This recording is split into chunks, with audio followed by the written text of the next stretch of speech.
इन्द्रो वृद्धस्रवाः स्वस्ति नः पूषा विश्ववेदाः स्वस्ति नस्तारक्षो अरिष्टनेमिः स्वस्ति नो बृहस्पतिर्दधातु ॐ शान्ति शान्ति शान्तिः।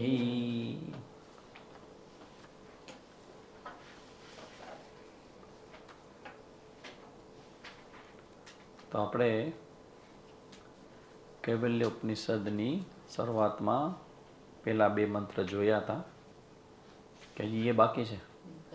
બે કર્યા હતા કે બાકી છે? કોઈને યાદ છે કે એમાં?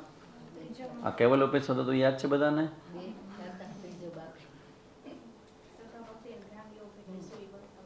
હા, શ્રદ્ધા ભક્તિ અને ધ્યાન યોગની. ઓકે,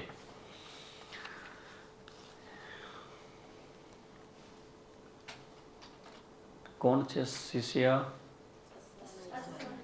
આચાર્ય કોણ છે? બ્રહ્માજી. પરમેષ્ઠિનમ બ્રહ્માજીને પ્રશ્ન કરે છે અને સૌથી પહેલા જ જવાબમાં બ્રહ્માજી એને કહે છે તસ્મૈ સહોવાચ પિતામહશ્ચ. બ્રહ્માજી બોલ્યા તસ્મૈ સહોવાચ, તેને ઉલ્લેખીને, તેને સંબોધન કરીને પ્રજાપતિ બ્રહ્માજીએ તેને કહ્યું. સૌથી પેલું વાક્ય શું છે? શ્રદ્ધા ભક્તિ ધ્યાન યોગાદ વૈહી. અવૈહી એટલે જાણ. યુ શુડ નો. તારે જાણવું જોઈએ. શું જાણવું જોઈએ? તો કે તારે જે બ્રહ્મ વિદ્યાની વાત તું કરસ ને કે તમારે મારા વિશે કયો બ્રહ્મ જ્ઞાન મને આપો, તેને તારે શું જાણવું જોઈએ? તો કે આ જે બ્રહ્મ જ્ઞાન છે એ શ્રદ્ધા ભક્તિ અને ધ્યાન યોગ દ્વારા જાણી શકાય. તો શ્રદ્ધા ભક્તિ અને ધ્યાન યોગનો મતલબ શું કર્યો? તો આપણે શ્રવણ મનન અને નિધિધ્યાસન. બુદ્ધ જ આખો ત્યારે શરૂ થાય. તમે ક્યાંય ઋષિને પકડી ન શકો કે હવે શ્રવણ કરે શું થાય. ધારો કે મેં સાંભળે શું થાય એનાથી? શું જરૂર સાંભળે? કે ઘરે બેસીને વાંચી ન લે. અહીંયા આવીએ માથાકૂટ તો ખરી કે આવા જવાનું તડકામાં આવું જાવું બધું પેટ્રોલના ધોવાણા કરવાના, એને કરતાં બેટા એ પછી વાતાવરણ અનુકૂળ હોય ને બધાને હોય એમ પ્રમાણે સ્વીકાર લેવું પડે. આપણે આ ઘરે હોય તો તમે એ પગ પગ ચાને કેવા ટેસ્ટથી બેસી શકો. ક્યાંય જવું હોય, આવું હોય, ચા પાણી પીવો હોય, પ્રોગ્રામમાં વિડીયો કરો બંધ, કોઈ આવે તો વિડીયો કરો બંધ. ચાલુ ટ્રેનમાં માણસો સાંભળે. સગવડતા જો જબરજસ્ત છે. તો ભાઈ તો પછી ત્યાં આચાર્ય પાસે આવીને શ્રવણ રૂબરૂ કરવાની જરૂર શું છે? શ્રદ્ધા આ આપણી પરંપરા છે અને પરંપરામાં વિધિ હોય. વિધિનો મતલબ છે આપણા આગળના આચાર્યોએ આપણને કહેલું હોય કે તમારે આમ કરવું જોઈએ.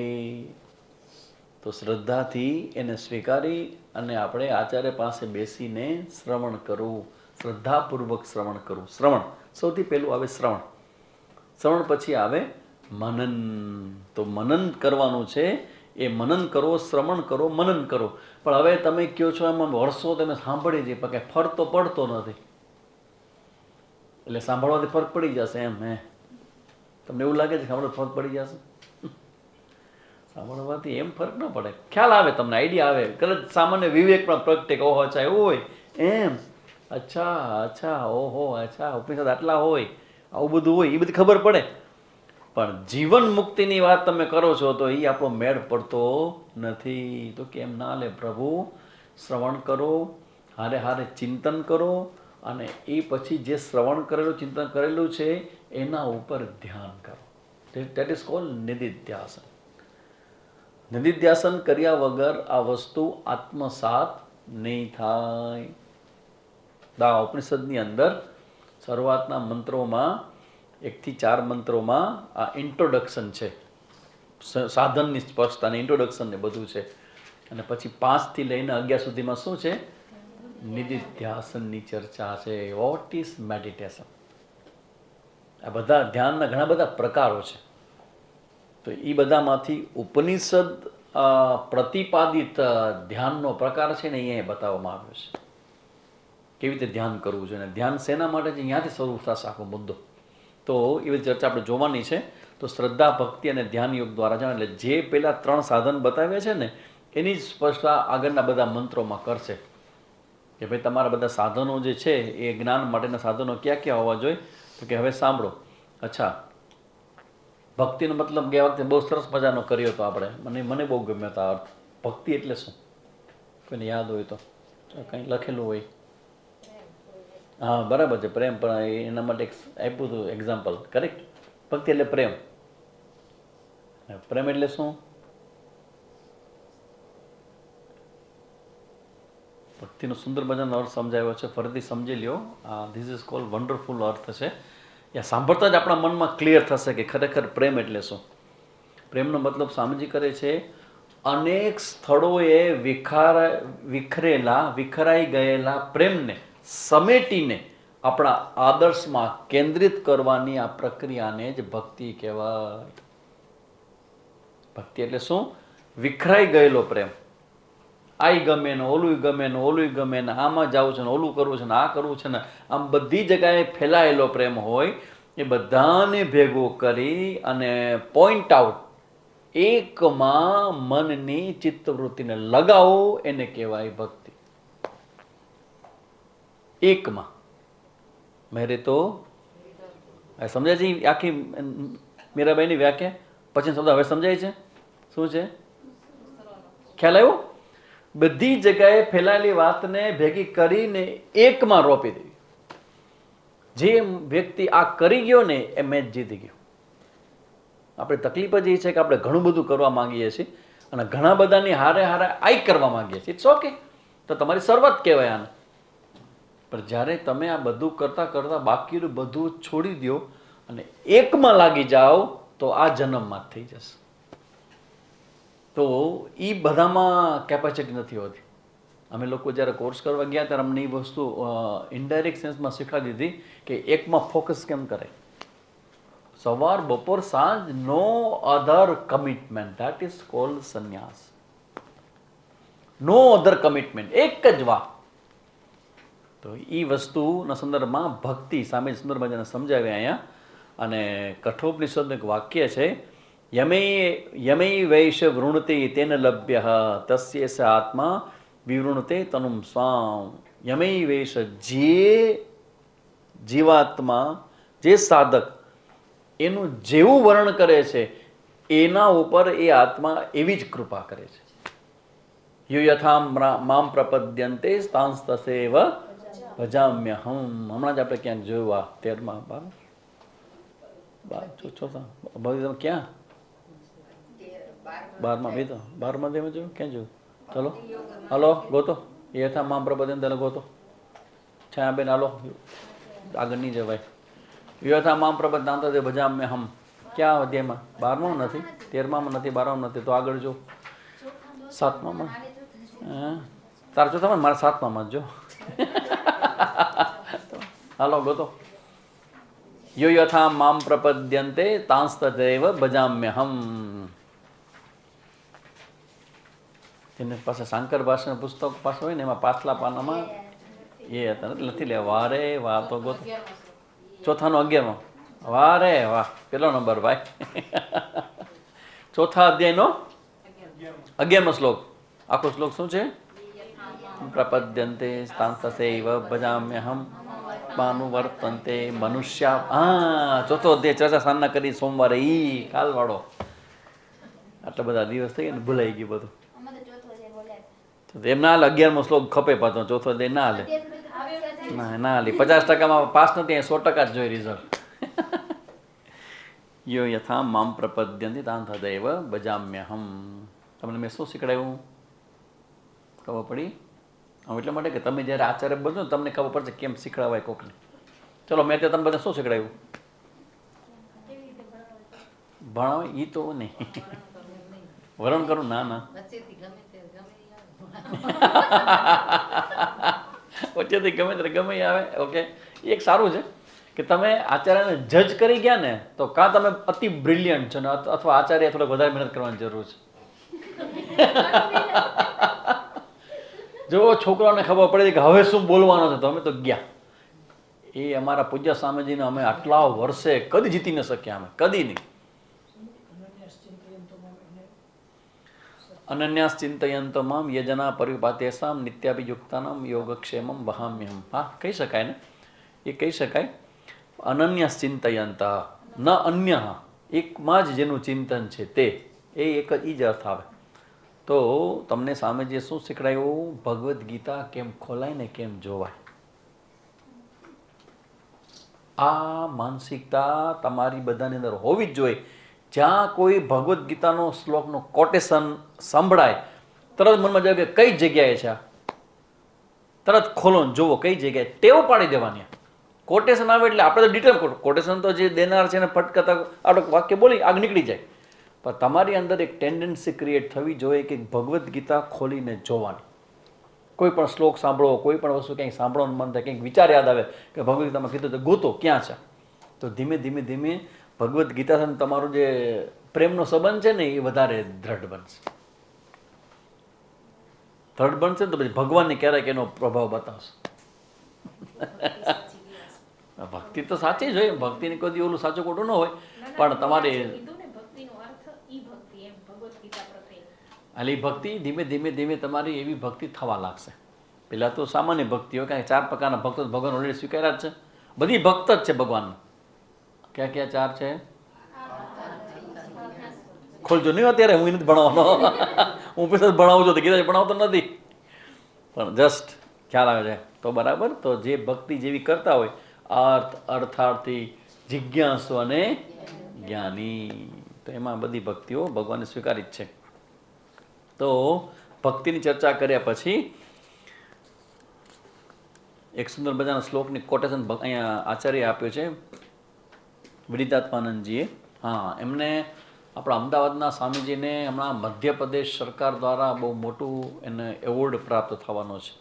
વાચસ્પતિ કંઈક એવું એક એવોર્ડ જાહેર કર્યો છે. શંકરાચાર્ય ભગવાનના પ્રાગટ્ય દિન છે, 1 2 મે આવે છે, વૈશાખ સુદ પાંચમ. તો પહેલો એવોર્ડ દર વર્ષે એવોર્ડ જાહેર કરશે, જે વેદાંતનું અધ્યયન કરાવનારા આચાર્ય છે એમાં. તો પહેલો એવોર્ડ એમને મળવાનો છે, વિદિતાત્માનંદજીને, આપણા આચાર્યને. એટલે એમને કોટ આપ્યો છે, એવું સરસ આપ્યું છે, તેસામ સતત યુક્તાનામ ભજતામ પ્રીતિપૂર્વકમ. આ ભક્તિ ક્યાં તમને લઈ જાય, શું કામ ભક્તિ કહે છે?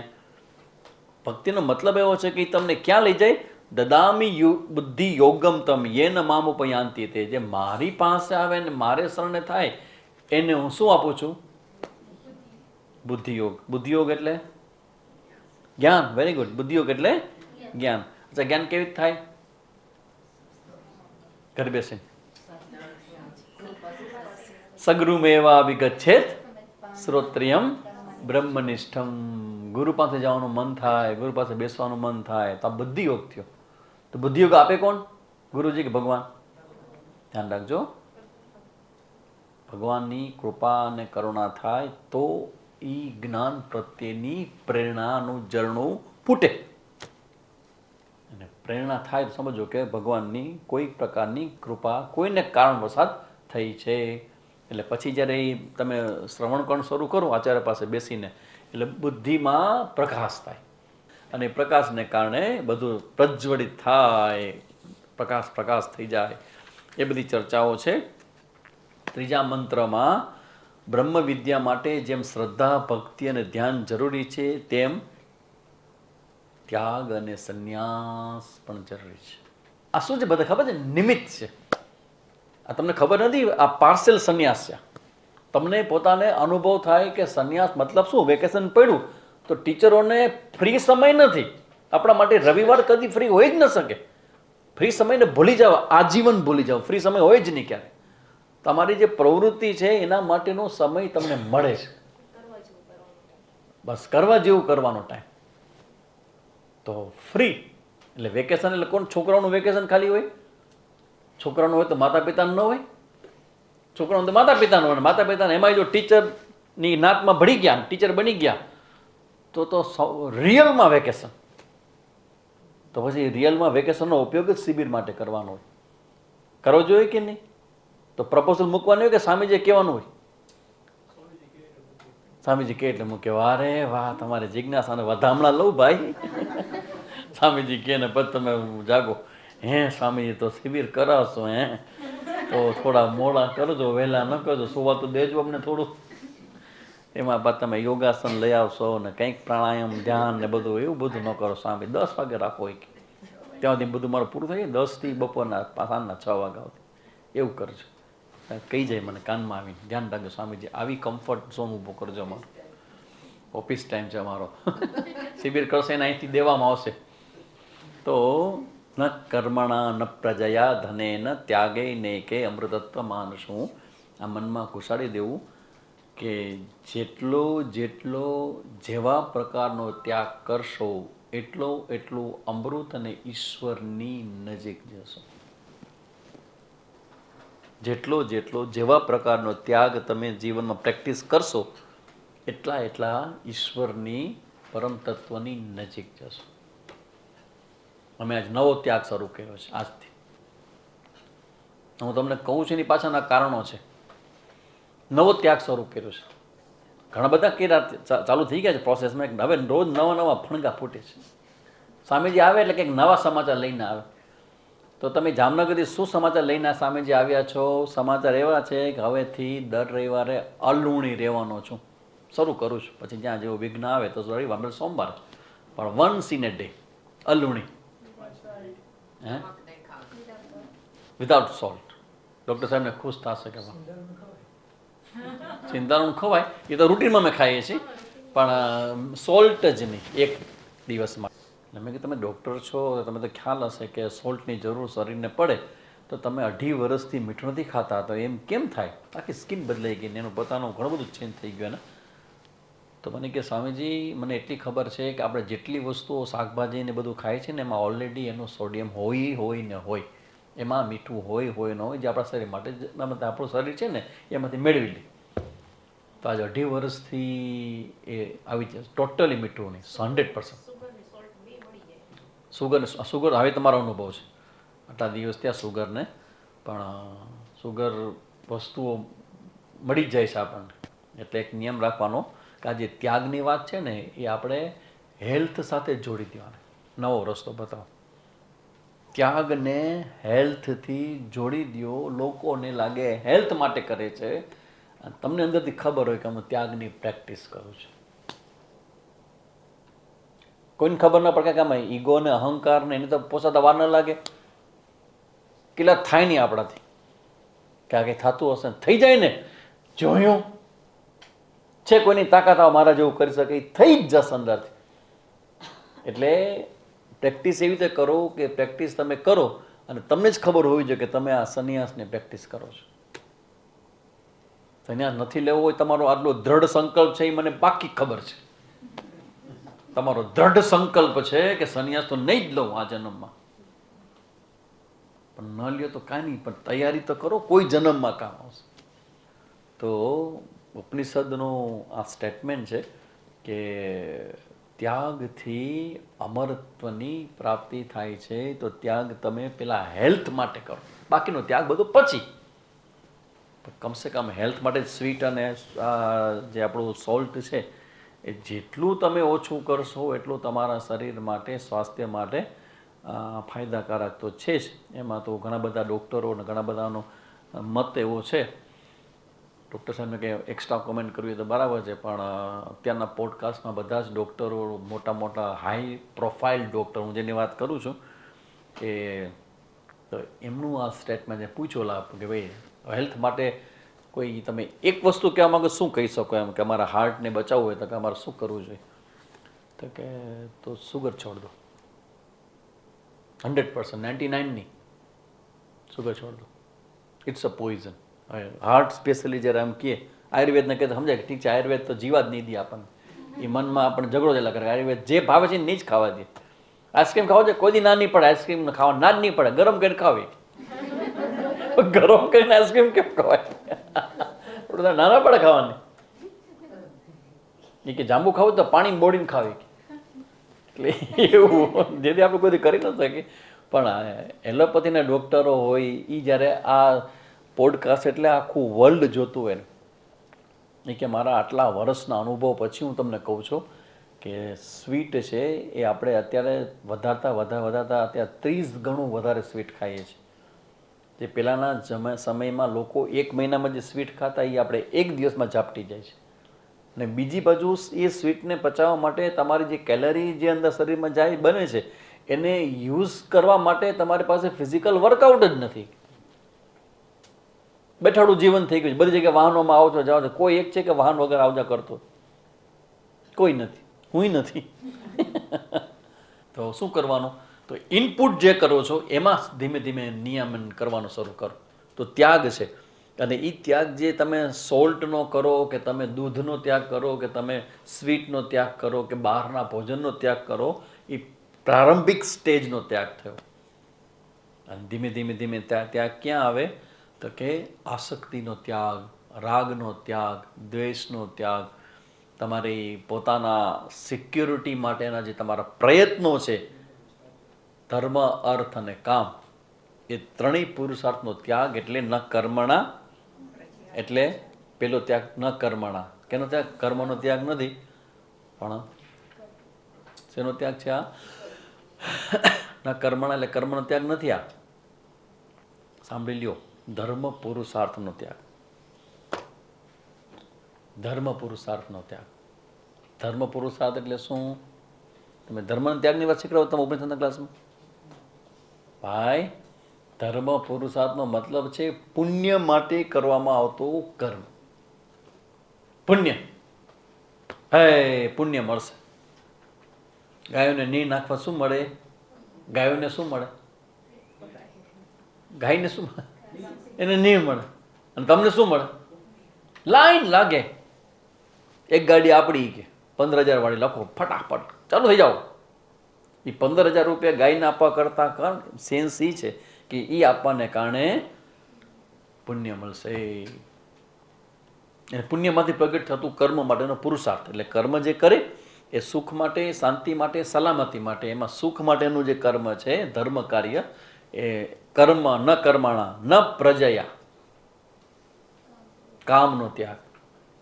ધર્મ પુરુષાર્થનો ત્યાગ, કામ પુરુષાર્થ સુખ માટેનો પ્રયત્નનો ત્યાગ, ધનેન અર્થ, ધર્મ, અર્થ અને કામ, આ ત્રણ પુરુષાર્થનો ત્યાગ કરી ને એકમાત્ર મોક્ષ પુરુષાર્થમાં ફોકસિંગ કરવું. ઘણું બધું ચિંતન જોઈએ, ઘણું બધું વિચાર જોઈએ, ને અંતે તમે એમાં તમારા મન બુદ્ધિને લગાવી શકો અને પછી નક્કી કરો કે હવે આ જ ખપે, બીજું કાંઈ ન જોઈએ. તમારે લાઈફસ્ટાઈલ ગોઠવવી પડે, તમારે વ્યવસ્થાઓ ગોઠવવી પડે, તમારી જવાબદારીમાંથી મુક્તિ જોઈએ. ધડાકો કરીને ઉલાડીઓ કહીને ભાગી જવાથી કંઈ થતું નથી. એનો એલાવ તો છે નહીં પરંપરામાં આવે. તો ધીમે ધીમે શનૈ ધીમે ધીમે ધીમે કરતાં કરતાં કરતાં અને ફોકસિંગ કરતાં કરતાં એક સમય તમારા જીવનમાં આવે કે જ્યાં તમને પૂર્ણ ફ્રીડમ ને સ્વતંત્રતા મળે, તો તમે એનો ઉપયોગ માત્ર ને માત્ર આ ચિંતનમાં, મનનમાં અને નિધિધ્યાસનમાં જ તમે લગાવો. ન કર્મણા ન પ્રજય. હા, મોક્ષ પુરુષાર્થમાં સૌથી પહેલા આવે શ્રવણ. સૌથી પહેલા આચાર્યની પસંદગી થાય, પછી એની પાસે જઈ અને શાસ્ત્ર ભણવાની જિજ્ઞાસા પ્રગટ થાય. આ બધા મોક્ષ પુરુષાર્થમાં આવે. અને શ્રવણ આવે, પછી જે કંઈ સાંભળેલું હોય એની નોટ્સ તૈયાર કરવાની, પછી જે કંઈ ગ્રંથ ભણતા હોય એ કંઠસ્થ કરવાના. આ બધું એમાં આવ્યો. તમે એમને આવી જાઓ સવારના પોરમાં, રવિવાર થાય એટલે પછી થેલી કાઢો દૂર કંકેરી. એમ શું કરો છો બેન? ક્લાસ માટે થેલી તૈયાર કરો છો. ગયા રવિવારે રાખી દે. ગયા રવિવાર તો આવી નથી એટલે 15 દી પહેલાની થેલી, ધૂળ ખાતી થેલી છે એ કે એ ખાલી કરું છું. એમ ના ચાલે.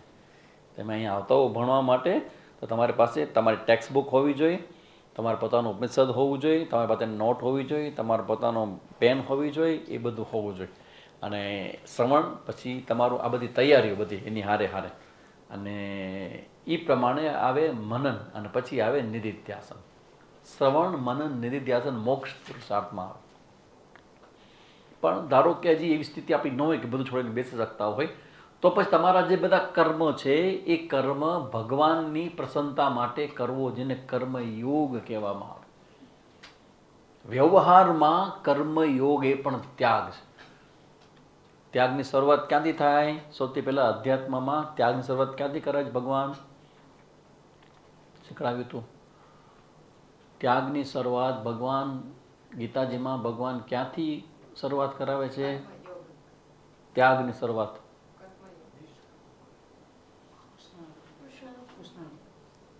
શેનો ત્યાગ? પહેલો ત્યાગ, પછી આગળ બધું. ફળનો ત્યાગ. ફળનો ત્યાગ. ફળનો ત્યાગ કેવી રીતે થાય? હું કરીશ પણ લઈશ કંઈ લઈશ નહીં. હું લઈશ નહીં. ફળનો ત્યાગ કેવી રીતે થાય? વ્યવહારિક અર્થ જવાબ આપજો મને.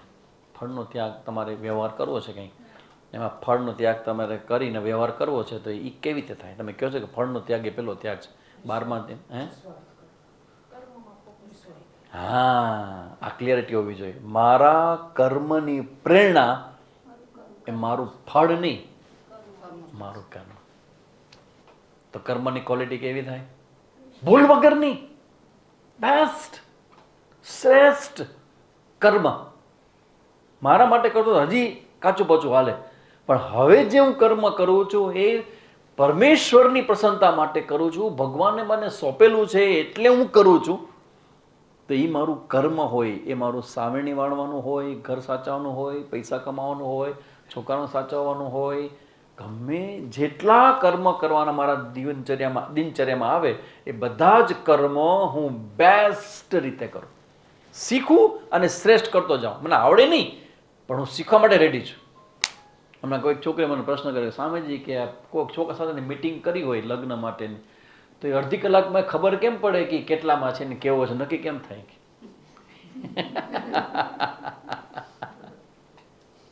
ત્યારે જો કે બધું નહીં કહું, કારણ કે તમે લોકો મને પૂછે ને ટોપિક નથી, એને મેં બધું સંભળાયું. લગભગ અડધી પોણી કલાક ચર્ચાઓ થાય મારે. અમુક ટિપ્સ મેં ના આપી.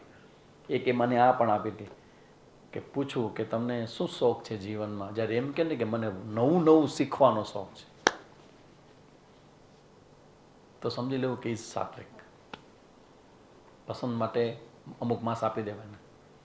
નવું નવું શીખવાનું તો કર્મયોગીનું લક્ષણ છે કે કર્મ બેસ્ટ તો કરે જ, પણ શીખવાની વૃત્તિ ધારણ કરે કે હું શીખું અને હું જે કરું છું એના કરતાં વધારે સાહિત્ય કરું. તો તમારું પ્રેરણા જ્યારે તમારું કર્મ બને એટલે ફળનો ત્યાગ થયો કહેવાય. તો પછી ફળ શું છે તમારા માટે? પ્રસાદ. બેસ્ટમાં બેસ્ટ કર્મ કરો, પણ પછીની કસોટી અઘરી છે. શું કસોટી છે? કમ્પ્લેનિંગ ન હોવું જોઈએ, ફરિયાદ નહીં. હું કર્મ કરું અને કર્મનું રિઝલ્ટ છે, જો મેં ત્યાગ કર્યો હોય તો result whatever come accept as a પ્રસાદે સર્વ દુઃખાનામ હાનિ રસ્યોપજાયતે. ક્યાં ધ્યેયમાં છે? વેરી ગુડ, વારે વાહ. હાનિ રસ્યોપજાયતે એટલે કર્મ ફળનો ત્યાગ બરાબર સમજો. કર્મ ફળનો ત્યાગ ન થાય, પણ કર્મની પ્રેરણા ફળ કરતા કર્મ બને ની કર્મ ફળનો ત્યાગ થયો અને પછી જે કર્મ ફળ મળે ને એ પ્રસાદ બધી છે. એટલે તમને ધીમને ખબર પડે કે કર્મયોગી કેવો હોય. ત્યાંથી શરૂ થાય તમારો ત્યાગ. અને આ ત્યાગ ધીમે ધીમે ધીમે કરતાં શ્રવણ મન નિર્દેશનમાં આવે ને ત્યારે મોક્ષ પુરુષાર્થ કહેવાય. ઇટ ઇઝ મોક્ષ પુરુષાર્થ. વધુ શ્રવણ કરવાની ઈચ્છા, વધુ જાણવાની ઈચ્છા, વધુ મનન કરવાની ઈચ્છા, એ બધું મોક્ષ પુરુષાર્થમાં આવે. પરિણનાકમ નિહિતમ ગુહાયામ વિભ્રાજતે યદ્યતયો વિશંતિ. પર્ણ એટલે પર, શ્રેષ્ઠ છે. નાકમ, નાકમ એટલે સ્વર્ગ. કમ, કમ એટલે સુખ. અને અકમ એટલે દુઃખ. અને નાકમ દુઃખ રહિત જે છે તે સ્વર્ગ છે. તો સ્વર્ગથી પર જે સુખ સ્વરૂપ છે એવું ગુહાયામ બુદ્ધિરૂપી ગુફામાં. ગુફામાં શું હોય? અંધારું. આપણી બુદ્ધિમાં શું છે? અંધારું છે, ખબર નથી, અવિદ્યા છે. એટલે બુદ્ધિરૂપી ગુહામાં વિભ્રાજતે પ્રકાશિત થાય છે. આપણી બુદ્ધિરૂપી ગુફામાં પ્રકાશ ક્યારે થાય? સદગુરુના શબ્દોના પ્રહાર થાય ત્યારે બુદ્ધિરૂપી ગુફામાં પ્રકાશ થાય અને ખબર પડે કે ઓ આવું છે. એવું જેને યતયઃ, યતય શબ્દ તમારે છે ત્રીજા મંત્રમાં ક્યાંય? હા, યત યદ યતયઃ શબ્દ છે. યદ યતયઃ વિશંતિ. વિશંતિ એટલે સાક્ષાત્કાર કરે છે. યત એટલે યતિઓ, સંન્યાસીઓ. સંન્યાસી મતલબ ત્યાગ કર્યો છે તે. તો જેટલો જેટલો ત્યાગ કરો એટલા એટલા તમે સંન્યાસ તરફ આગળ વધો.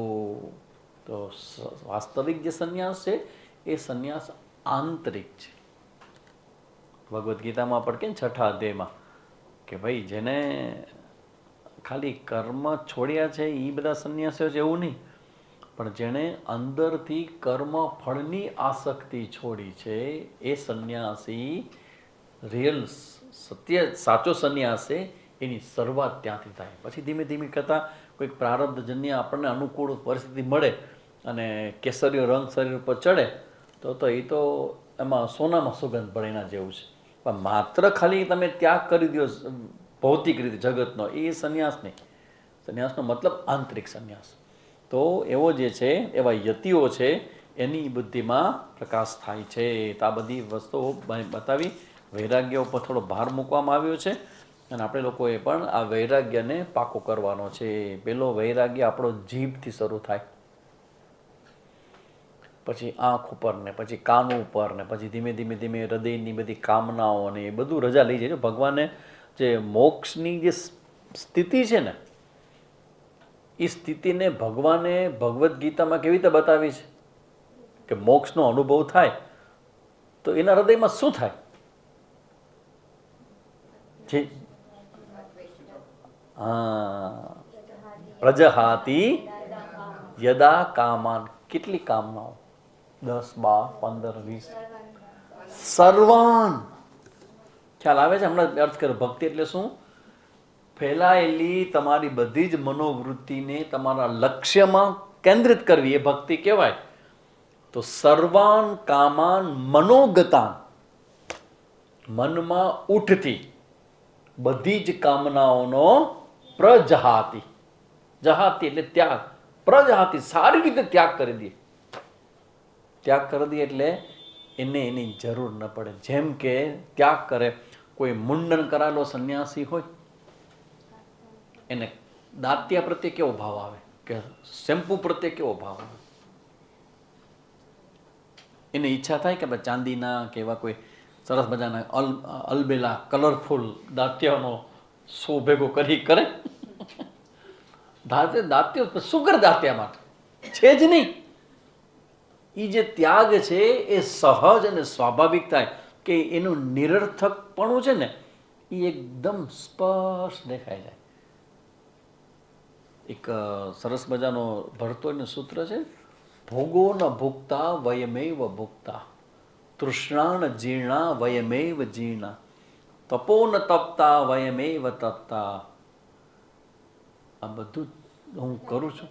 હે વૈરાગ્ય શતકમાં ભરતોરીનું આ એક સ્ટેટમેન્ટ છે કે ભોગ જે છે એના પ્રત્યે જે ત્યાગ આવે છે એ કેવી રીતે આવે? ત્યાગ ભોગમાંથી ત્યાગ કેવી રીતે આવે?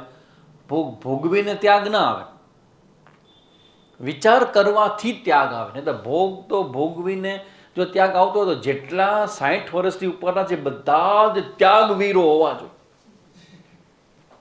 60 વર્ષથી ઉપરના બધા જ, તમને લાગે છે હોય જ નહીં. જેમ જેમ ભોગ કરતો એમ ભોગની વૃત્તિ વધતી જ જાય, વધતું જ જાય. ભોગનો ત્યાગ કેવી થશે? જ્યારે આ તમારા માઇન્ડની અંદર બહુ સ્પષ્ટ થશે કે આટલા આટલા ભોગ કર્યા, મળ્યું શું મને? એ ક્ષણિક સુખના અનુભવો જે છે એ આખા જીવનને ખેંચી લે છે. ક્ષણિક સુખ એકદમ. ગમે તેવો આઈસ્ક્રીમ હોય, આઈસ્ક્રીમ આપણે આપીએ પણ આઈસ્ક્રીમનું સુખ કેટલી ક્ષણ રહે તમારા સાથે, તરત પૂરું થઈ જાય. એટલે જો ઘણા લોકો, અમે લોકો છોકરાઓ હતા ને એમાંના હું હતો એક સમય કે જ્યારે એ સમય અમારે કિંગ કોંગ મળતો. હવે તો ખબર નહીં મળતો નથી. કિંગ કોંગ આઈસ્ક્રીમ મળે. એમાં સામે જે નીચે ચોકલેટ હોય એમાં બધું મસ્ત ચોકલેટ ને ડ્રાયફ્રૂટ ને એવું આટલો ભાગમાં કોન હોય ને ઉપરનો જે હોય ને એમાં આઈસ્ક્રીમ હોય, પાછી કોનથી ઉપર નીકળેલો આઈસ્ક્રીમ હોય. હવે એ જે ખાવાની મેથડ છે ને એની મજા આવે. એ બહુ ધીમે ધીમે ખાવો જોઈએ કે પતિ જલ્દી પૂરું થઈ જાય. એટલે એકદમ ધીમે ધીમે ખાય, વાતો કરતા કરતા ખાય, એકદમ થોડોક થોડોક ખાઈએ. જો ફટકો તો ખાય ને બધું પૂરું થઈ જાય તો થોડોક તો લાંબો હાલે. આ હું નાના હતો ને ત્યારની અમારી આ માનસિકતા કે આઈસ્ક્રીમ લાંબો હાલે, ધીમે ધીમે ખાઈએ. તો છોકરા બધા એવા પ્રેમથી ખાય, એવા પ્રેમથી ખાય.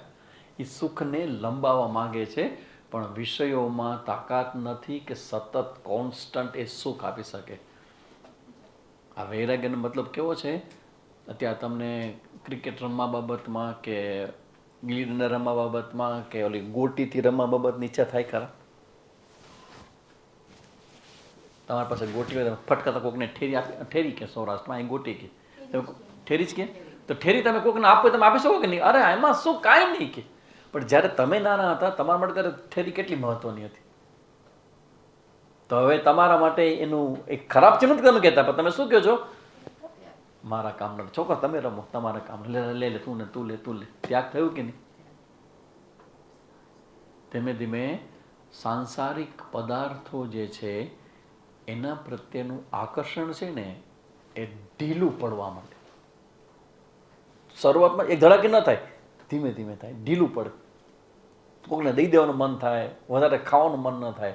બસ હવે આપણે ચિકન નથી ખાતા, બસ હવે નથી, ઓવર, ખવાઈ ગયું, બહુ બહુ ખાઈ લીધું, હવે નહીં. પિક્ચરમાં જોવા જાઓ છો, પહેલાં બહુ જતા, હવે રસ ઉઠી ગયો, જતા નથી અમે. આ જો વૈરાગ્યની, ત્યાગની એવી સ્થિતિ છે તે તમારી અંદર ધીમે ધીમે માનસિક રીતે આવે, સ્લોલી આવે. કારણ કે એના વગર આ અમૃત છે ને, કિંમત, દરેક વસ્તુની કિંમત હોય, તો એ કિંમત તમારે ચૂકવવી જ પડશે વૈરાગ્યની. એટલે અહીંયા કહે છે કે આ બધા વૈરાગ્યની પ્રાપ્તિ તમારે કરશો તો જ તમને આ અમરત્વ પ્રાપ્તિ થશે. પછી આવે છે શબ્દ, આવે છે શ્લોક, આ મંત્ર આવે છે ચોથો. તે બ્રહ્મલોકેશુ પરાંત કાલે પરામૃતા પરિમુચ્યંતિ સર્વે. હવે જે મંત્ર જે છે એ સરસ મજાનો છે. કોઈ પૂછ્યું હતું કે સ્વામીજી આ મંત્ર જરા વિશેષથી અમારે સમજવો છે, આ મંત્રની કોઈકે પ્રાર્થના કરી છે, એટલે આ મંત્ર થોડો ડિટેલમાં જોવાનો છે.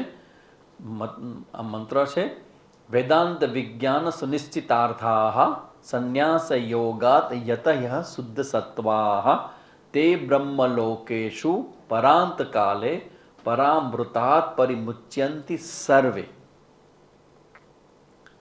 વેદાંત વિજ્ઞાન સુનિશ્ચિતાર્થા, વેદાંતના શ્રવણ આદિ જન્ય દ્રઢ અપરોક્ષ જ્ઞાનથી જેમને પરમ તત્વનો પૂર્ણ નિશ્ચય થઈ શકે. સૌથી પહેલો નિશ્ચય પરમ તત્વનો નિશ્ચય થવો જોઈએ. એક છે, બે છે, ક્યાં છે, કેવું છે, સ્વભાવ કેવો છે, સ્વરૂપ કેવું છે, એના વિશેનો નિશ્ચય. નિશ્ચય શેના થાય? શ્રવણ. શ્રવણ શેના માટે છે? નિશ્ચય માટે છે.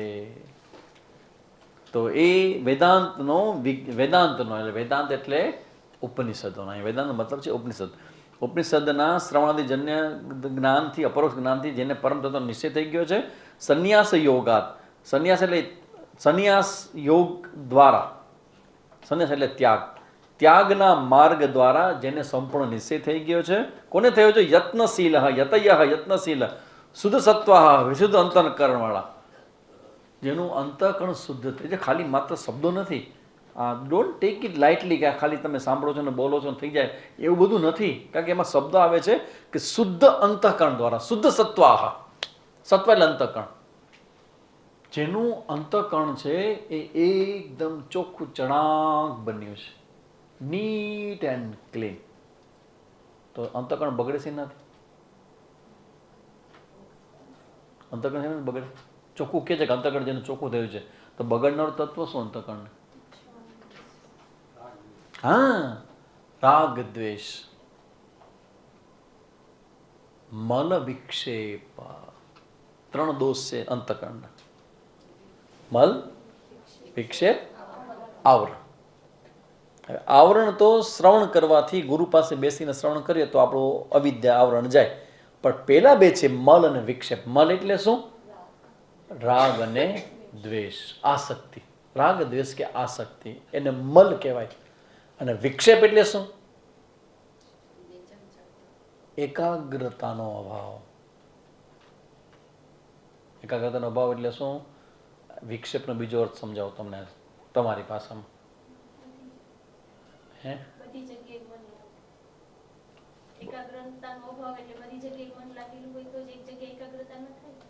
હા હા, એનો બીજો અર્થ એવો થાય ઓવર થિંકિંગમાંથી ફ્રીડમ. ઓવર થિંકિંગમાંથી મુક્તિ એ વિક્ષેપ છે. Over thinking, thinking is always be bless. Over thinking વેદાંતના સ્ટુડન્ટ માટે ન ચાલે. ઓવર થિંકિંગ મતલબ શું છે? જે સબ્જેક્ટમાં જે સમયે જેટલો આપણે વિચાર કરવાનો હોય એનાથી વધારે વિચાર તમે કર્યા કરો, અને એકવાર તો એવું થઈ જાય કે તમારે બહાર આવવું છે પણ સ્વિચ ઓફ કરવાની મળતી જ નથી. કે બંધ કેમ થાય? આવ્યા જ કરે, આવ્યા જ કરે, આવ્યા જ કરે, આવ્યા જ કરે, વધારે વધારે આવે. એનું એક કારણ છે ફિયર, ભય. ભય અંદર છુપાયેલો ભય. કાંઈક થઈ જાય, એ શું થઈ ગયું તને? એ ભગવાન, એ તમને છીક કેમ આવી ગઈ? તમને છીક કેમ આવી? છીક કોઈ કેવી ચિંતા કરે કે તમને છીક આવી કેમ આવી? તમને છીક કેમ આવે છે? તમને છીક પણ ના આવી જાય. બરાબર, મેં તો બેન છીક છે સારી છે, પૂછો. હાર્ટ ફેલિયર કરતા સારી છે. નહીં છે આયુર્વેદમાં અમુક તો ઓલી આવે છે કરવાની. અમારા જામનગરમાં દ્રશ્ય તો હજી મને ભૂલાશે નહીં સ્વામીજી, એવું દ્રશ્ય. આયુર્વેદિક હોસ્પિટલમાં તો એવા બધા પ્રયોગો કરે. એમાં લાઈનમાં 1 2 3 4 5 જણા બેઠા હતા અને હાથમાં કંઈક એવું રાખ્યું હતું, નાકમાં નાખવા. એટલે હું જોઉં કે કરે શું છે યાર, કંઈક મમ્મીને બતાવવાનું છે. હું જોવા ગયો સવારના 8:30 વાગ્યામાં અમારા જામનગરની આયુર્વેદિક હોસ્પિટલની અંદર બધા તડકામાં 5 જણા આમ બેઠા હતા. બળક નાકમાં નાખે શું કરશે? પેલા ચાલુ થાય છીક, હાથ છીક, બીજા ચાલુ હાથ છીક, અને થોડી વારમાં 5 જણા છીકા છીક, હજાર છીક આપણે ગણવાની પાછી 1 2 3 4 5. આઈ સ્પેશિયલ એ કંઈક સૂંઘણી કંઈક આપ્યું હતું. એમાં એવું હતું કે એ તમે આમ નાખો ને એટલે છીકનો મારો ચાલુ થઈ જાય. આવ્યા જ કરે, તડકે બેસીને બધું છીકવા બેઠા હોય. તો વારે વાહ શેના માટે છે? તો કે આપણે એમ કહે કે છીક આવે તો કે તમને છીક કેમ આવી ગઈ? એટલે this is called over attachment. એમાંથી ભય આવે. તમે કોક સાથે બહુ અતિ માત્રામાં તમે જોડાવ ને, ભય શરૂ થઈ જાય. કે એને કંઈક થયું તો સૌથી વધુ દુઃખ કોને થશે? એને કંઈક થશે તો નજીક ખાલી રહેતો એટલે નહીં, એની સાથે જે જોડાયેલો તો એ ભય છે. એમાંથી ઓવર થિંકિંગ આવે. એટલે અંતઃકરણ શુદ્ધિનો મતલબ છે કે ઓવર થિંકિંગ પણ ન ચાલે હો. એટલે તમારું નિયંત્રણ હોવું જોઈએ તમારા દિનચર્યામાં, તમારી ઊંઘ ઉપર, તમારા ભોજન ઉપર, તમારી બધી જ પ્રક્રિયા, આખા દિવસની જે તમારી ક્રિયાઓ હોય એના ઉપર, અને અંતે તમારા વિચારો ઉપર પણ તમારું નિયંત્રણ હોવું જોઈએ. તો શુદ્ધ અંતઃકરણ છે તે શું કરે છે? તો તે બ્રહ્મલોકે શું પરાંત કાલે. હવે એને શું થાય છે? તો કે એ પરિમુચ્યંતી, એ બધા મુક્ત થઈ જાય છે. કેવા મુક્ત? પરિમુચ્યંતી, બધા જ મુક્ત થઈ જાય છે. કોણ મુક્ત થાય છે? આવા લોકો જે શુદ્ધ અંતઃકરણવાળા છે, જે યત્નશીલ છે, અને જેને સંન્યાસ માર્ગ દ્વારા જે લોકો આ જ્ઞાનને, સંન્યાસનો મતલબ છે પ્રેક્ટિકલ એપ્રોચ સાથે. સંન્યાસનો મતલબ થાય પ્રેક્ટિકલ એપ્રોચ. તમે સાંભળો છો, સાંભળીને 2 કાન સાંભળો છો, ઠીક છે, બરાબર છે, ઓકે, બીજું કંઈ હવે કંઈ સામે બીજું કંઈ બાકી હોય તો કયો. આ તો થઈ ગયું, કે આ તો થઈ ગયું, હવે કંઈ હોય તો કયો, હવે કંઈ હોય તો કયો. પણ થઈ ગયું ખરા, પણ તમારા માટે થયું કે નહીં? તો કે એવું બધું ન વિચારવાનું હોય. તમને આટલી ખબર પડે કે આટલું આટલું છે, બાકી એમાં કંઈ ગંભીર ન થઈ જવાનું, ભગવાને પાછા ન પડી જવાનું હોય. એનો મતલબ સિરિયસ નથી. તો અહીંયા સંન્યાસનો મતલબ છે જે કંઈ સાંભળે છે એ એપ્લાઇડ ફોર્મમાં લાવવા માટે ગંભીર છે, સિરિયસ છે. કે આ મેં સાંભળ્યું, આ મેં જાણ્યું, તો પછી મારું અંતઃકરણ છે કે મારું મન છે એ કેટલા ટકા વૈરાગ્યવાળું છે? એમાં ત્યાગ ક્યારે આવશે? એમાં દ્વેષ ક્યારે નીકળશે? એમાં આસક્તિ ક્યારે નીકળશે? મારા વિચારો પર મારું નિયંત્રણ છે કે નહીં? તો નથી. શું કામ નથી? આવું જે વિચારીને એપ્લાય કરવા માટે જે પ્રયત્નબદ્ધ છે, એવા જે લોકો છે એ બધા, તેમને વેદાંતના અપરોક્ષ જ્ઞાનથી પરમ તત્વનો પૂર્ણ નિશ્ચય થાય છે. અને પછીનો જે શબ્દ છે બ્રહ્મલોકેશુ, બ્રહ્માજીના શાસનના અંતે તે સર્વ, બ્રહ્માજીના શાસનના અંતે બ્રહ્મલોકેશુ, એટલે બ્રહ્માજીના શાસનના અંતે પરાંત કાલે, શબ્દ બ્રહ્મલોક છે બ્રહ્મલોકમાં, એટલે બ્રહ્માજીના લોકમાં શું છે પરાંત કાલે. પરાંત કાલે એટલે જ્યારે બ્રહ્માજીનું શાસન પૂરું થાય એ સમયે પરામૃતાત, અમૃતરૂપી માયાથી પરિમુચ્યંતી, મુક્ત થઈ જાય છે. શેમાં મુક્ત થાય છે? માયામાંથી. ક્યારે મુક્ત થાય છે? કઈ જગ્યાએ? તો કે બ્રહ્મલોકમાં. ક્યારે મુક્ત થાય? બ્રહ્માજીનું શાસનનો સમય પૂરો થાય ત્યારે પરાંત કાલે પરામૃતમ આ માયાથી મુક્ત થઈ જાય. કોણ થાય છે? સર્વે, પ્લુરલ છે. સર્વે એટલે બધા. કોણ બધા? જ્ઞાન માટે પ્રયત્ન કરનારા એવા યતિઓ, એ બધા જ મુક્ત થઈ જાય છે. તો આ મુક્તિને શું કહેવાય?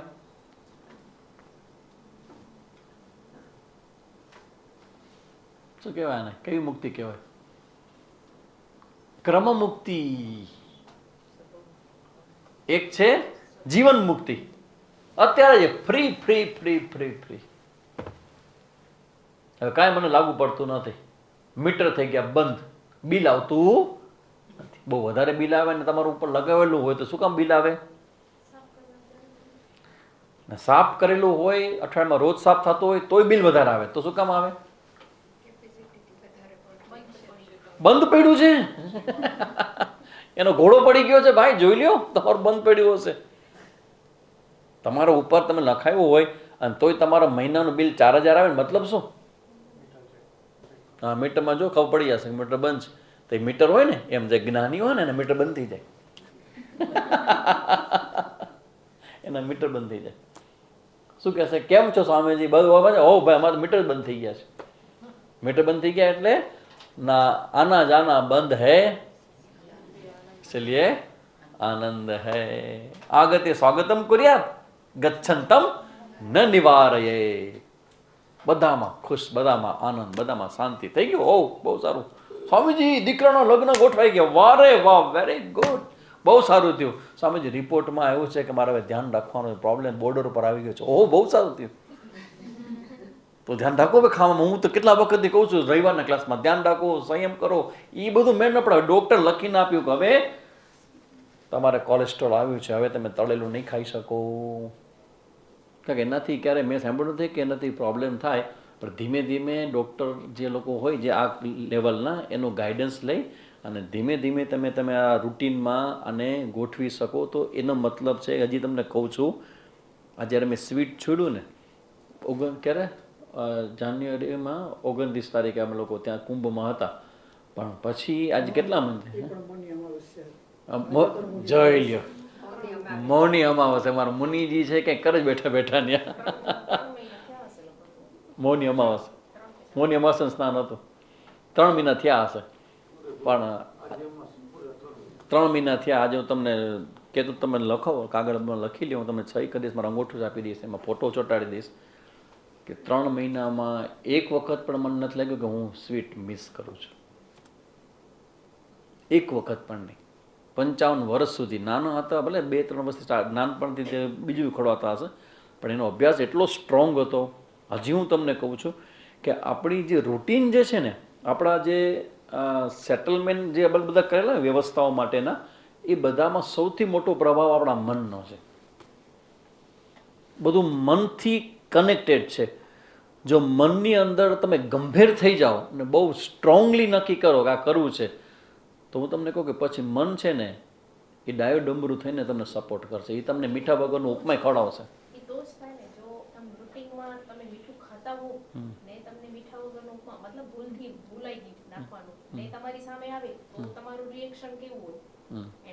સંકલ્પ એટલે કહેવાનો મતલબ છે કે હું તમને બધાને કહેવા માંગુ છું કે તમે પણ આ પ્રયોગ કરો. અને હું તમને આ બધું મારા પોતાની પ્રતિષ્ઠા ને મારો માન વધે ને મારા ત્યાગનું મહત્ત્વ થાય ને એ છે જ નહીં. કારણ કે હું વક્તા છું, હું આચાર્ય છું. તો હું જે કરતો હોઉં, હું જે સારું હોય જે શ્રેષ્ઠ હોય એને કેવી રીતે કરી શકાય, એના રસ્તાઓ શું એ શીખડાવવું એ મારો ધર્મ છે. આ ખાલી મારું પ્રદર્શન જેવું નહીં, કારણ કે સ્વામીજીને ખબર છે અમે કાંઈ પણ વસ્તુ સારી કે શ્રેષ્ઠ કરીએ તો હંમેશા છુપાવવાનું હોય, કે કહેવાનું હોય, ગામ ગજરો કરવાનું ન હોય, પણ મારે કરવો પડે, કારણ કે એમાં મારું લક્ષ્ય છે કરવા પાછળનું. ઇવન તમને આજ નહીં તો કાલે એમ થશે કે સ્વામીજી કહે તો અમે કરી, શું કામ ન કરી?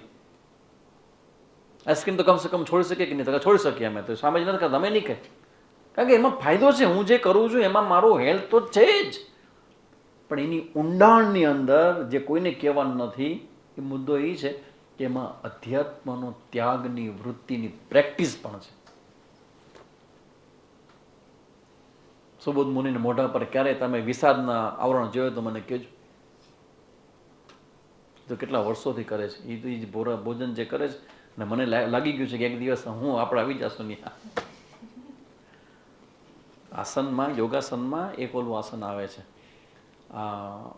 અર્ધ ચક્રાસન. બે હાથ ઊંચા પેટમાં સૂઈ જવાનું, બે હાથ ઊંચા અને પાછળથી બે પગ, અને ધીમે ધીમે પછી પગને પકડવાનું.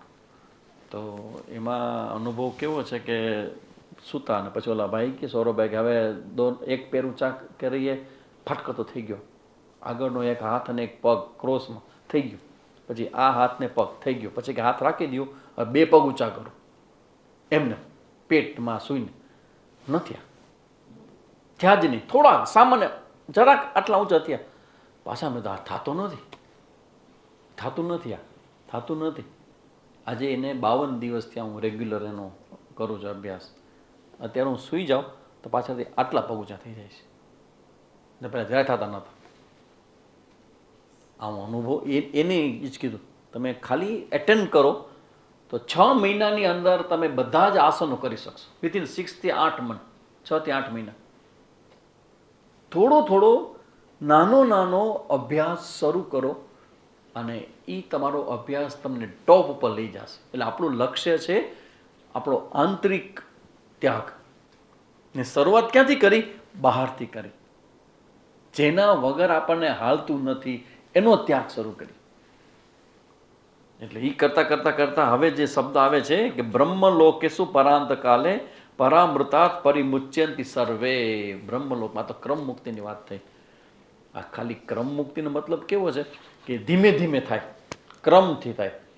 પેલા આટલું થાય, એક ધડાકે મોક્ષ થઈ જાય ને હું અમર છું ને અજન્મા છું ને અવિકારી છું ને ચિદાનંદ રૂપ ગાવાની બહુ મજા આવે. થાય નહીં. ચિદાનંદ રૂપ બહુ મજા આવે, આ આખું ઓડિયન્સ ભલે ચિદાનંદ રૂપ શિવમ, આમાંથી કેટલાનો અનુભવ છે કે એ વાત ન કરો સામે. મારું ગળું સારું છે, હું તમારા કરતાં સારું ગાઈ શકું છું, બાકી તમે એમ કે આનો મતલબ, એનો અર્થ, એનો હૃદયની અનુભૂતિ, ના ના ના, ચિદાનંદ રૂપ શિવમ શિવમ એ ન થાય. એટલે ધીમે ધીમે તમે કરો, ધીમે ધીમે શરૂ કરો, અને ધારો કે તમારું શરીર છૂટી ગયું અને જે નિષ્ઠા થઈ નથી તમારી, તો શું થાય? ના ના, તમે જ્યારે બ્રહ્મ જ્ઞાનની પ્રાપ્તિ કરી ને તમારી નિષ્ઠા ન થઈ, એની હારે હારે તમારી બ્રહ્મની ઉપાસના જો હોય, ઈશ્વરની ઉપાસના, તો બીજું કામ એ થાય. શું થાય? તો કે તમારી સીધી પોસ્ટિંગ થાય બ્રહ્મલોકમાં, સીધું પોસ્ટિંગ બ્રહ્મલોકમાં. અને પછી શું થાય? એ પુનરપી જન્મ ન થાય. બ્રહ્મલોકમાં તમને મોકો મળે, અહીંયા પહોંચી જાઓ તમે, પણ ત્યાંથી શું કરવાનું? ત્યાંથી પાછું નહીં આવવાનું, કે બ્રહ્માજીને ભેગું રહેવાનું. અચ્છા, પછી બ્રહ્માજી શું કરે તમને? એ ક્લાસ લેશે સવારના 8 વાગ્યાનો, રવિવારે નહીં, રોજ હશે ત્યાં. એમાં એ 2 ક્લાસ હશે, એક ક્લાસ સવારે, એક ક્લાસ સાંજે. બાકીના સમયમાં મજૂરી કરવાનું કહેશે, આ કરો, આ કરી નાખો, પાણીનો ગોળા સાફ કરી નાખો, સાફ સફાઈ કરો, કંઈક કામ સોંપશે. કેમ? નિષ્કામ કર્મ તો કંઈક તમારું અંતઃકરણ પૂરું થયું ને, શુદ્ધ થયું નથી, આસક્તિ રહી ગઈ, કામનાઓના બીજ રહી ગયા. રસવર્જમ રસોપ્યસ્ય પરમ દ્રષ્ટવા કઈ દેમાં છે. સેકન્ડ, ભગવાને બહુ મોટું રહસ્ય આ ગીતાજીમાં એવું બધા છુપાયેલા છે બધા. આમ લાગે હા હા, શું વાત કરી છે. તમે ઇન્દ્રિય સાથેના વિષયનો ત્યાગ કરો તો એ ત્યાગ તમારો ટેમ્પરરી છે, અંદરથી ભાવ રહી જાય કે અરે હા, આપણે મીઠું નથી ખાતા પણ સારું, કેમ ઉતાવળ કરી ગયા બોલવામાં, તેની જ ભજી આવ્યા સામે. જેથી તમે ચા છોડો ત્યારે જ તમારી પાસે સરસ મજાની શ્રીનાથજી કોઈ ગયું છે આમાંથી? તમે અહીંયાની ચા પીધી છે કોઈ? ઓહ, ચા શ્રીનાથજીની, ઓહો, પુદીનો નાખેલી, ઓલા કુડિયામાં કોણ હોય ને, કુલર માટીનું હોય, એમાં એમાં કરીને ફીણવાળીને એવું જાડા દૂધની ચા ને એમાં બધું નાખેલું હોય, અલચી ના અંત એની સુગંધથી જ તમે આમ અડધા બે બાંધે. જે લોકો ચા પ્રિય છે એના માટે. તમે ચા ચાખી નથી એટલે તમને ચાના ત્યાગની શું ખબર હોય? ત્યાગ કેવી રીતે ચાનો? અમે તો ચા મય હતા. તો સાધુભાઈ માટે છે કે ચા પીવો તો એકવાર તમે શ્રીનાથજીને પીજો, ખબર પડે કે ચાની ક્વોલિટી કોને કહેવાય. મને ખબર છે ચાની બેસ્ટમાં બેસ્ટ ક્વોલિટી હોય ને એ શ્રીનાથજીમાં મળે. તો એ જે તમારો ટેસ્ટ આવે છે, ધારો કે તમે મૂકી દો, ચા નથી પીતો, તમે નીકળો ને થોડીક વાર ઊભા જ રહી જશો, કરે યાર આ ભેગા ન આવ્યા. આ બધા તો એકવાર એક પ્યાદ પી જ લેતી, કે પાછી બધાને સામે કીધું હું ચા નથી પીતો. હવે બધાને કહી દીધું તમે ચા નથી પીતા, આ બધા ભેગા છે, એ બધા માગશે કે તમે તો નહીં પીવો કા? અંદર ઈચ્છા બહુ હોય કે ભાઈ એકવાર પીવામાં શું થાય, કે તમે મરી જવાના? નહીં, બધા પાછા પૂછે, ટોન્ટ મારે, તમે તો નહીં પીવો કા? તમે જ નથી પીતા. એટલે મનમાંથી ઈચ્છા રહી જાય કે હારી ચા પીધી હોય તો શું વાંધો હતો, એમ એકવાર ક્યાં કંઈ થઈ જવાનું, એ ઈચ્છા રહી જાય. ભગવાન ગીતાજીમાં કે જ્યારે તમે વિષયથી અલગ રહેશો ને તો આવી ઈચ્છાઓ રહી જશે. અને એક વસ્તુ જરા ગભરાજો નહીં, એક સ્ટેટમેન્ટ કરું છું, વાક્ય બોલું છું, જ્યાં સુધી અંદર ઈચ્છાઓ રહી જાય છે ને ત્યાં સુધી નેક્સ્ટ જન્મ કન્ફર્મ છે. કન્ફર્મ છે, કન્ફર્મ છે, થશે જ. કેમ કે નેક્સ્ટ જન્મ માટેની જે પ્રેરણા છે ને એ તમારી અંદરની ઈચ્છાઓ છે, ડિઝાયર, કામના. તમે વિષય છોડો પણ અંદરનો રસ છે ને એ રહી જાય. વિષયનો ત્યાગ કરી નાખો પણ રસ રહી ગયો ને શું કરવાનું? ભગવાન કહે છે, એમાં સાયકોલોજી કહે છે કે તમે કોઈ ત્યાગ કરો ને તો એ કદાચ પ્રેશરાઇઝ થઈને તમારા સંકલ્પના બળથી તમે ત્યાગ કરી જાઓ. એટલે હું વારંવાર શબ્દ બોલું છું કે ચા છોડી, જ્યારે પણ છોડી ત્યાર પછી ક્યારેય એ મન જ નથી પીવાનું. That is correct. એ રસ જો રહી જાય ને તો શું થાય ખબર છે? ત્યાગ કર્યા પછી એ રસ રહી ગયો ને પછી એ વિષયને અનુકૂળ જ્યારે ભોગ જ્યારે આવી જશે ને ત્યારે ફરી પાછી ભોગની વૃત્તિ જાણવી જશે. એની બીજી ભાષામાં આપણે પતન કહીએ. ઘણા વર્ષો ત્યાગ કર્યો પણ એકમાં આવી ગયા. તો એ વસ્તુ બતાવે કે વિષય તો છોડ્યા, અંદરનો રસ ના ગયો. અને ભગવાન કહે છે એ રસ છે ને એ એમને એમ નહીં જાય. પરમ દ્રષ્ટવા નિવર્તન દે. એ પરમનું દર્શન થાય. કેવી થાય પરમ દર્શન? નિધિધ્યાસનની પરિપક્વ અવસ્થામાં જ્યારે તમને એ પરમનું સ્પષ્ટ દર્શન થાય. કેવી રીતે થાય? આચાર્ય શું ભણાવે છે? વેદાંતના આચાર્ય શું ભણાવે? કોના વિશે ભણાવે? બ્રહ્મ વિશે. વેદાંતના આચાર્ય કોના વિશે ભણાવે? વેદાંતના આચાર્ય પોતા વિશે ભણાવે. પોતા વિશે.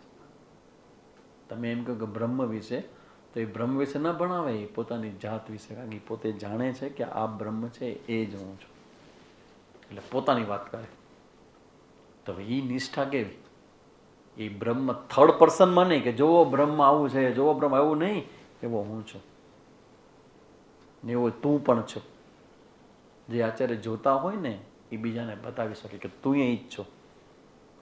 તો આવી જે નિષ્ઠા જેની થઈ ગઈ છે ને એ નિધિધ્યાસનના પરિપાક રૂપે એ અવસ્થામાં જે નિષ્ઠા થઈ ગઈ હોય ને તો રસ વયો જાય.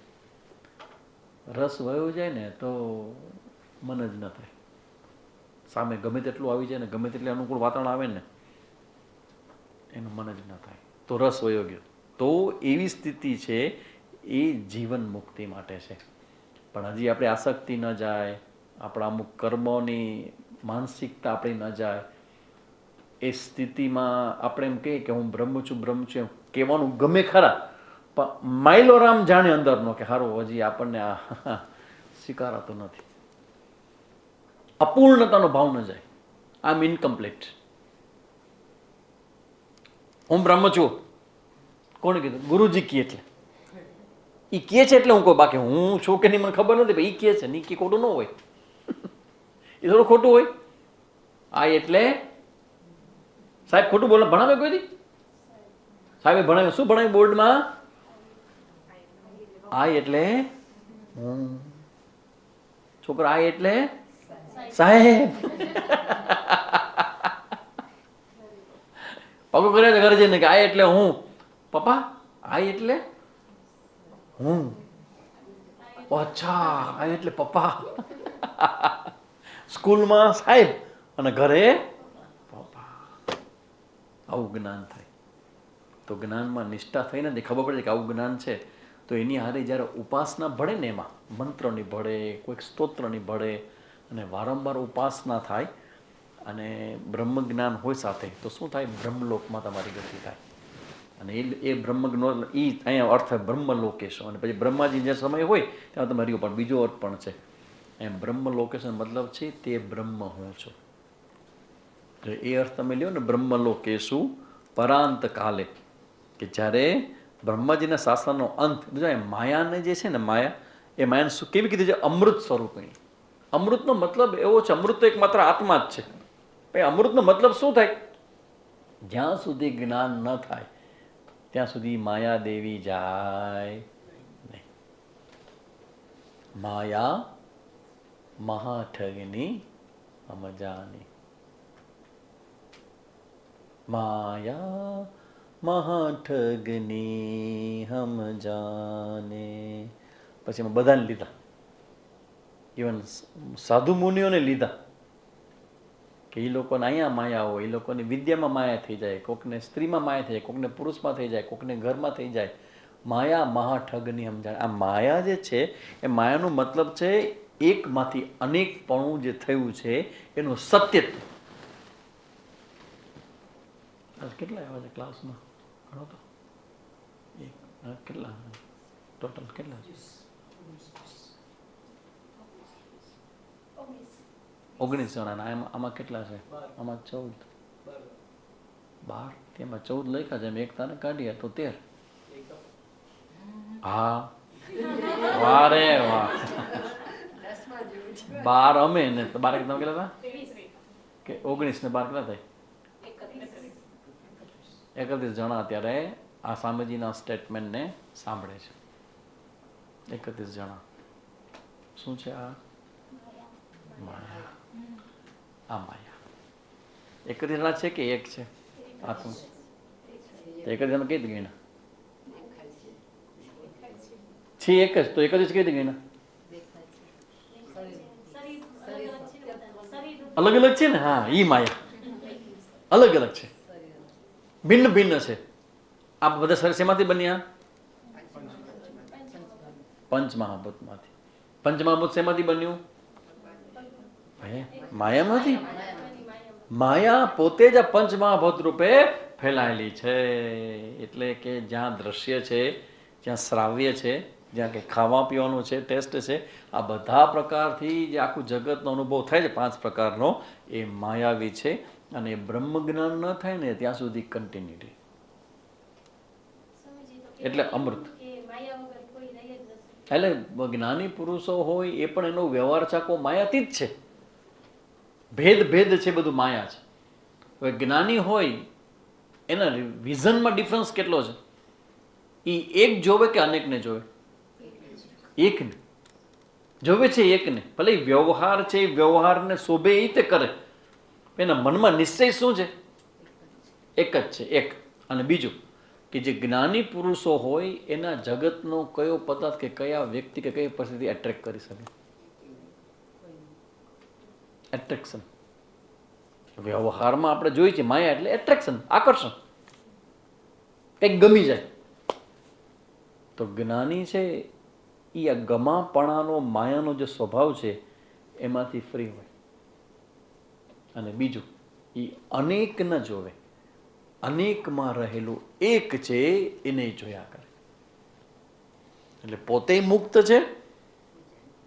પૂજ્ય સ્વામીજી જ્યારે અમારા કહેવામાં આવે, પૂજ્ય સ્વામી જ્યારે પ્રવચન કરતા, તો એ પ્રવચન કરતા પહેલા જ્યારે પણ પ્રવચન શરૂ કરે ને આમ જોયા કરે, આમ જોયા જ કરે પ્રવચન થોડું પેલા બધા. ના બાપુ તો પ્રણામ કરે બધાને, પૂજ્ય સ્વામીજી જોયા કરે. એટલે હવે અમારા બધા જે શિષ્ય કેવા હોય, અમારા સ્વામી બ્રહ્માત્માનંદ છે બરોડાવાળા, એને સ્વામીજી પૂછી લીધું કે whenever Swamiji you are going to start your talk, before 1 minute you always look like this, why? તમે આમ શરૂ કરતા પહેલાં આમ કેમ જોયા કરો છો? ત્યારે સ્વામીજી કહે કે એટલા માટે કે પ્રવચન કરવા માટે મારી પાસે કોઈ શબ્દો જ ન હોય. કારણ કે હું ચૈતન્ય આત્મા છું, તમારી સામે કોણ છે? તો પછી આત્માનો શું ઉપદેશ કરે? શું પ્રોબ્લેમ છે? એટલે હું એમ જોઉં કે ક્યાં પ્રોબ્લેમ જ નથી, બધું જ બ્રહ્મ છે. જ્યાં જ્યાં નજર મારી પડે યાદી ભરી છે આપની, અખિલ બ્રહ્માંડમાં એક હું શ્રી હરિ. એકમાત્ર હું છું, એકમાત્ર ઈશ્વર છે, એકમાત્ર બ્રહ્મ છે, એવું જોયા કરે. એટલે હું બોલું નહીં કંઈ. પછી હું એઝ્યુમ કરું, હું કલ્પના કરું કે આ બેઠા છે, આમને શું પ્રશ્ન હશે. પછી મને દેખાવા માંડે કે આનો શું પ્રશ્ન હશે, આને શું પ્રશ્ન હશે. આમ અલગ અલગ અલગ બધા પ્રશ્નોનો વિચાર કરો કે આ જે જીવે છે, આ સ્થિતિ પહોંચે, એને શું શું પ્રશ્ન હશે. એ પ્રશ્નની કલ્પના કરો, અને જેટલી મારી કલ્પનામાં પ્રશ્ન મને દેખાય, બસ એનો જવાબ એ મારું પ્રવચન.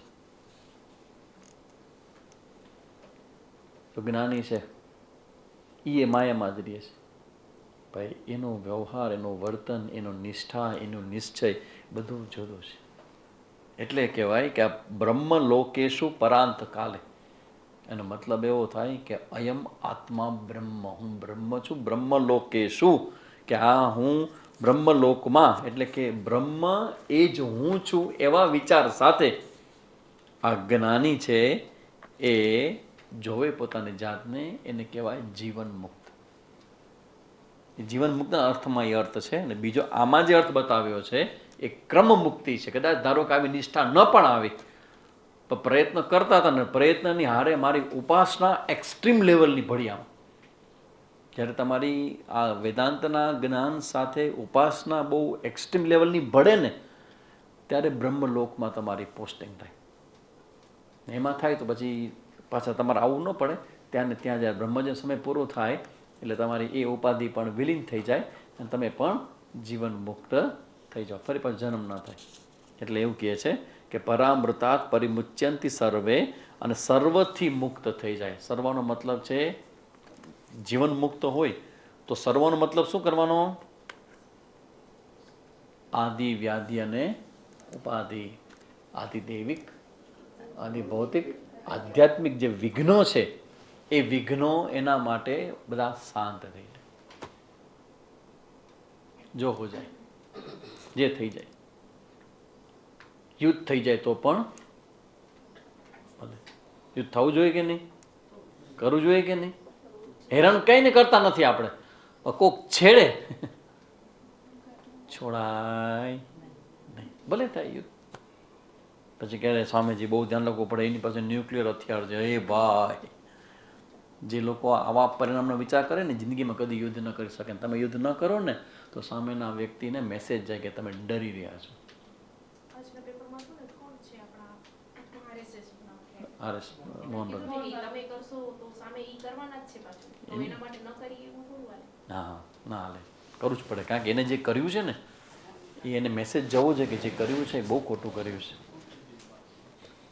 કૂટનીતિ શરૂઆતમાં હોય ને ભાગ હોય, પણ એક મુદ્દો ના હાલે. તમારે ફિઝિકલી એપ્રોચ કરવો જ પડે અને જવાબ દેવો જ પડે. જો જીસ ભાષા મેં સમજે, અત્યાર સુધી બધી જ ભાષાઓ આપણે વાપરી લીધી, સમજાવી દીધું એને, તો હવે એવું લાગે છે કે એના માટે હવે જે બાકી રહેલી ભાષા છે એમાં સમજાવવું પડશે. અને એ સમજાવવા માટે ડરે એમ ના હાલે. ડરે તો પછી ડરાવો મરા. ઇઝરાયલ કેવો જવાબ આપ્યો? સેમ ઘટના છે, સેમ. તમે જુઓ, એ લોકોના બધા પર્યટકો બધા પાર્ટી કરતા હતા ને કંઈક એન્જોય કરતા હતા ને, અહીંયા આવ્યા ને મારી ગયા ને ઉપાડી ગયા ને બધું કર્યું ને અહીંયા એવું જ હતું. પર્યટકો હતા ને આવીને 26-27 જણા પતાવી દીધા. તો એ જે કરે એ તમારે કેવું પડે કે તમે કર્યું છે ખોટું, પણ હવે જે ખોટું કર્યું છે એનો ફળ તો ભોગવવું પડે કે નહીં? તો કહું કે પૂછ્યું, ઇઝરાયલના સેના પ્રમુખને પૂછ્યું કે આ બધા ટેરરિસ્ટો છે તો એને તમે માફ કરશો? તો એ કામ મારું નથી. મારું કામ તો એને જે કર્યું છે એનો જવાબ દેવાનો છે. માફી તો ભગવાન આપશે. એ ભગવાનનું કામ છે, મારું કામ નથી. મારે તો એને ભગવાન પાસે પહોંચાડવાનું કામ છે.